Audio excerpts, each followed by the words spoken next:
Hi friends, welcome to Uma tailors. ఈరోజు video వచ్చేసి front boat neck, back వచ్చేసి high neck, side zip అన్నమాట. Open అయితే కనుక సైడ్ జిప్. ఈ వీడియో కనుక మీకు నచ్చినట్లయితే లైక్ చేయండి, షేర్ చేయండి. మరిన్ని వీడియోల కోసం మా ఛానల్ను సబ్స్క్రైబ్ చేయండి. హ్యాండ్ వచ్చేసి కిందన బోర్డర్ అండ్ పైపింగ్ కూడా వచ్చింది. అందుకోసం నేను లైనింగ్ క్లాత్ని ముందుగా ఇలా మడత అయితే కనుక కుట్టేసుకుంటున్నాను. మనకి హ్యాండ్ పొడవు ఎంత వచ్చిందో చూసుకొని లైనింగ్ మడత మాత్రం ఇలా మడత వేసుకున్నాను.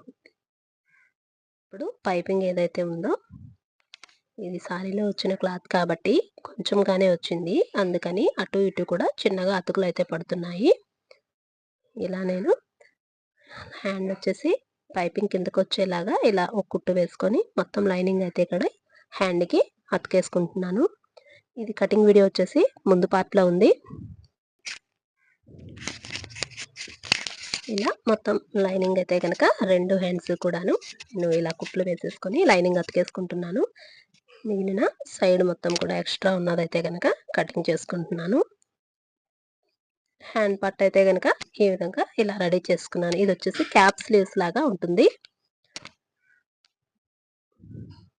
బ్యాక్ హై నెక్ అండి.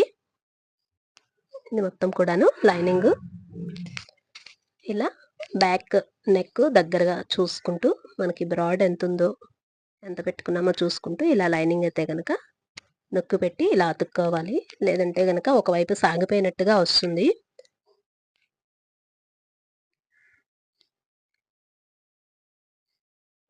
ఇలా సైడ్స్ చంక నార్మల్ బ్లౌజ్కి అతుక్కున్నట్టుగానే మొత్తం కూడా లైనింగ్ సమానంగా లైనింగ్ చూసుకుంటూ అతికేసుకుంటూ మొత్తం కూడా ఇలా అటాచ్ చేసుకోవాలి.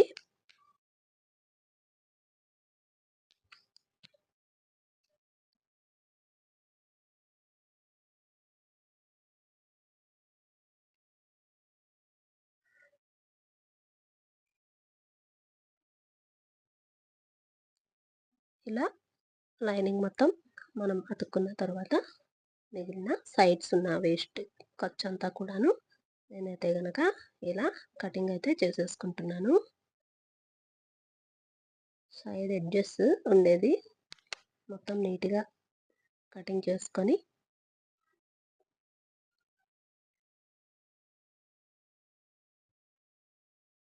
నడుం బెల్ట్ అయితే కనుక ఇప్పుడు బ్యాక్ పార్ట్కి వేసుకుంటాను.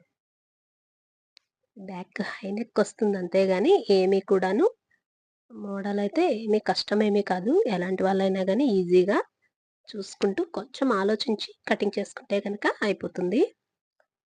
ఫ్రంట్ బోట్ షేప్, బ్యాక్ వచ్చేసి హై నెక్ లాగా వస్తుంది. బోట్ షేప్ అయితే కాదు బ్యాక్ సైడ్.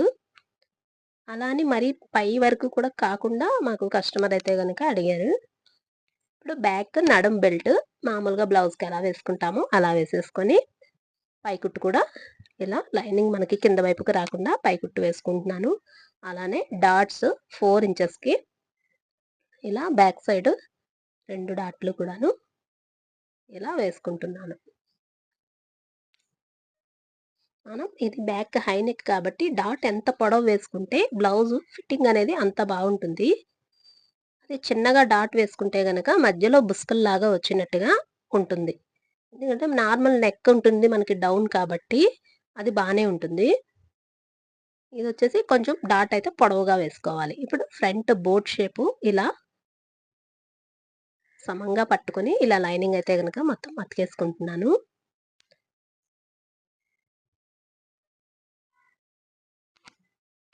ఈ బ్లౌజ్ అయితే చాలా ఈజీగా ఉంటుంది స్టిచ్చింగ్, కటింగ్ కూడాను.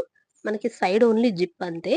బాడీ మెజర్‌మెంట్ అదే బాడీ మెజర్‌మెంట్ కాకుండా ఆది బ్లౌజ్ అయినా సరే మనకి నెక్ నడుము ఎంత వచ్చిందన్నది ఒకసారి మనం టేప్ మెజర్‌మెంట్ వేసుకొని కుట్టుకోవచ్చు. లేదు అంటే గనక బ్లౌజ్ చుట్టూ రౌండ్ కూడా పట్టుకొని మనం కొలత వేసుకొని కుట్టుకోవచ్చు.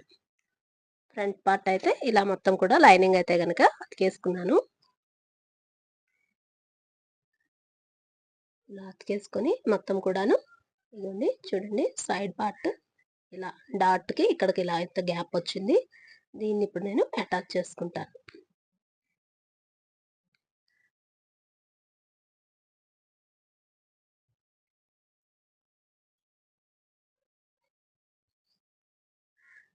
ఇలా ప్రిన్స్ కట్ సైడ్ పార్ట్ ఇలా అటాచ్ చేసేసుకొని 2 కుట్లు అయితే గనక వేసుకుంటున్నాను. కుట్టు పక్కన కుట్టు.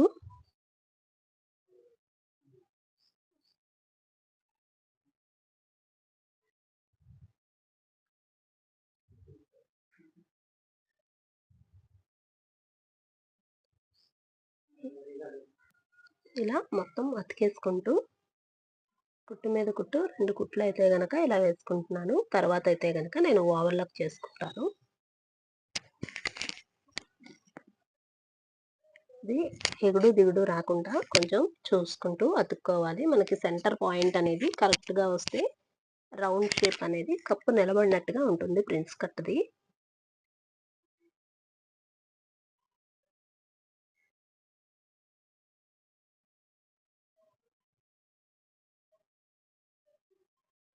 ఇలా కుట్టు పైన కుట్టు 2 కుట్లయితే వేసుకున్నాను. చూడండి ఫ్రంట్ పార్ట్ ప్రిన్స్ కట్ ఎంత బాగా నీట్‌గా వచ్చిందో కప్పు ఇలా నిలబడినట్టుగాను. ఇప్పుడు మనం బ్యాక్ పార్ట్‌కి ఏదైతే నడుం బెల్ట్ వేసుకున్నామో అలానే ఇది ఫ్రంట్ కూడాను నడుం బెల్ట్ వేసేసినాం. కానీ కుట్టు కూడా వేసేసుకుంటున్నాను. ఇలా ఫ్రంట్, బ్యాక్ మొత్తం కూడాను రెడీ అయిపోయింది. హ్యాండ్స్ కూడా రెడీ అయిపోయింది. ఇప్పుడు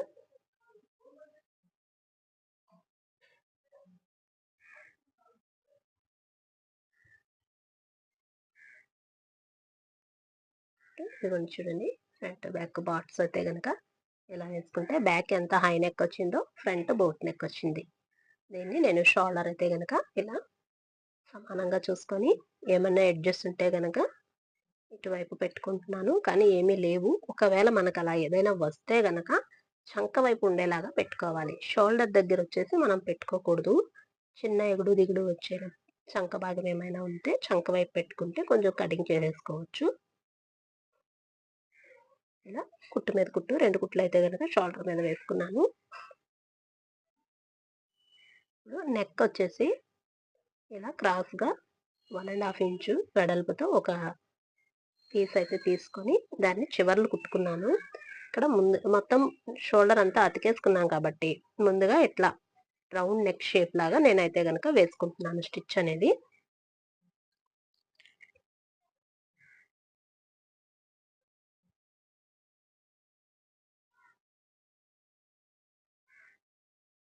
ఇలా మొత్తం నెక్ రౌండ్‌గా సాగిపోకుండా నెక్ లైన్ పీస్ అనేది ఇలా అటాచ్ చేసుకుంటున్నాను. మళ్ళీ అక్కడ పీసులు రాకుండా ఉండడం కోసం మనకి ఎంతవరకు నెక్ అయితే వచ్చిందో ముందుగా మడత పెట్టినట్టే ఈ క్లాత్ మళ్ళీ కూడాను నేనైతే ఇలా మడత పెట్టుకుంటున్నాను. ఇలా పెట్టుకొని పైన వచ్చేసి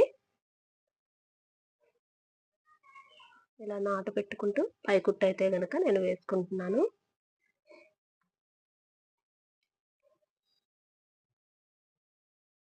ఇలా పై కుట్టు వేసుకొని తర్వాత నేనైతే గనక నెక్ చుట్టూ కూడా హ్యాండ్ వర్క్ అనేది చేసుకుంటాను. స్టిచ్చింగ్ వేస్తే బాగోదు. ఇది పైపింగ్ కూడా వాళ్ళు వద్దన్నారు. నెక్ అయితే గనక ఇలా వేసుకొని హ్యాండ్ వర్క్ అయితే చేసుకుంటాను. ఇప్పుడొచ్చేసి హ్యాండ్ మనం ముందుగా లైనింగ్ అటాచ్ చేసుకొని రెడీగా పెట్టుకున్నాం కదా!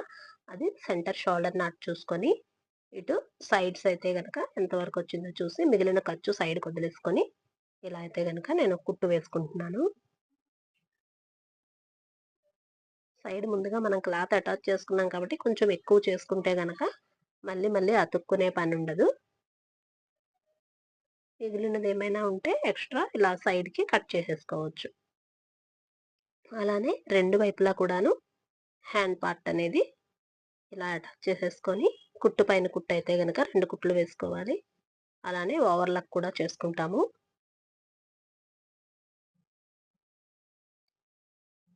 ఇది క్యాప్ స్లీవ్స్ కదండీ! చంక దగ్గర బాగా తక్కువగా ఉంటుంది.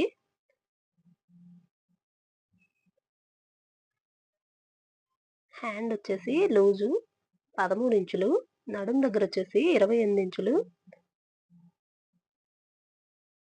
ముందుగా అయితే గనక ఒక కుట్టు అనేది నేను వేసుకుంటున్నాను.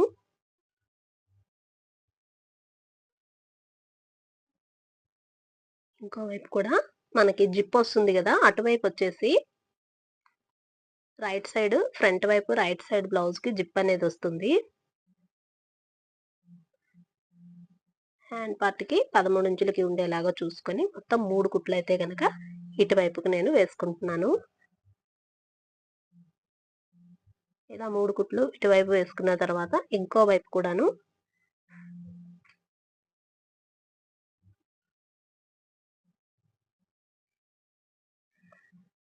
హ్యాండ్ లూజ్ 13 ఇంచులకి చూసుకొని చంక దగ్గర నుంచి 2 ఇంచులకి డౌన్ ఉండేలాగా ఇలా వేసుకుంటున్నాను. ఇదే వేసుకొని మళ్ళీ సూది దింపి ఇంకో వైపుకి అలా మొత్తం 3 కుట్లు హ్యాండ్ మళ్ళీ కావాలంటే మనం చంక దగ్గర చేతి లూజు వచ్చేలాగా కుట్టు అయితే గనక నేను వేసుకుంటున్నాను.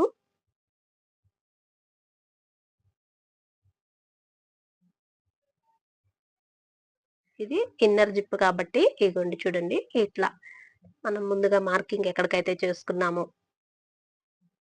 నడుము లూజ్ చూసుకొని ఇలా సైడ్కి జిప్పు మీద ఎక్కకుండా ఇలా కుట్టు అయితే గనక వేసుకుంటున్నాను.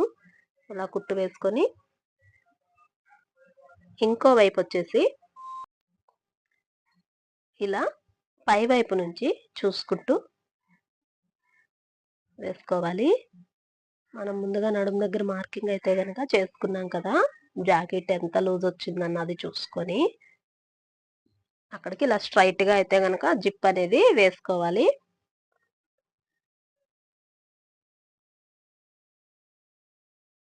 ఇదిగోండి ఇలా పైన ఉన్న జిప్ అయితే గనక ఇలా కటింగ్ అయితే చేసేసి ఇక్కడ ఇలా లోపలికైతే గనక పై వైపు చంక దగ్గర వరకు కూడా లోపలికి ఇలా జిప్పు పెట్టేసి కుట్టేసేయాలి.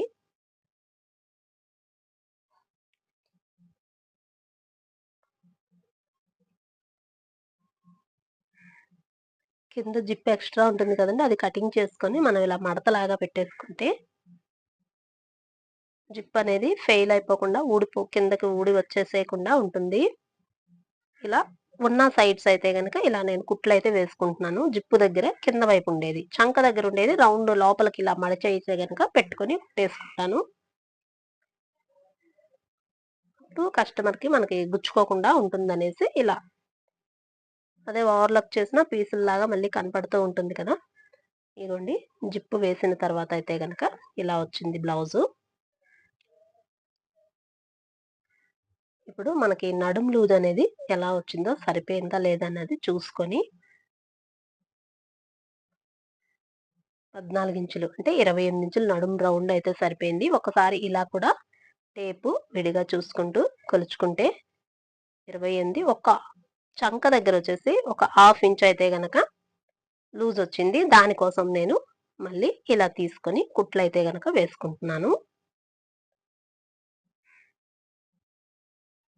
ఎప్పుడన్నా కుట్టు అనేది స్టార్టింగ్ నుంచి వేసుకొని కుట్టు కలుపుకోవాలి. మధ్యలో నుండి వేసుకుంటే అక్కడ ఊడేసి వచ్చినట్టుగా కనిపిస్తుంది. ఇదిగోండి బ్లౌజు ఫైనల్లీ లుక్ అయితే గనక ఇలా వచ్చింది. Side zip, front boat neck, back neck ఇలా వచ్చింది. బ్యాక్ వచ్చేసి హై నెక్ అనేది ఇలా వచ్చింది. ఈ వీడియో కనుక మీకు నచ్చినట్లయితే లైక్ చేయండి. Thank you for your watching.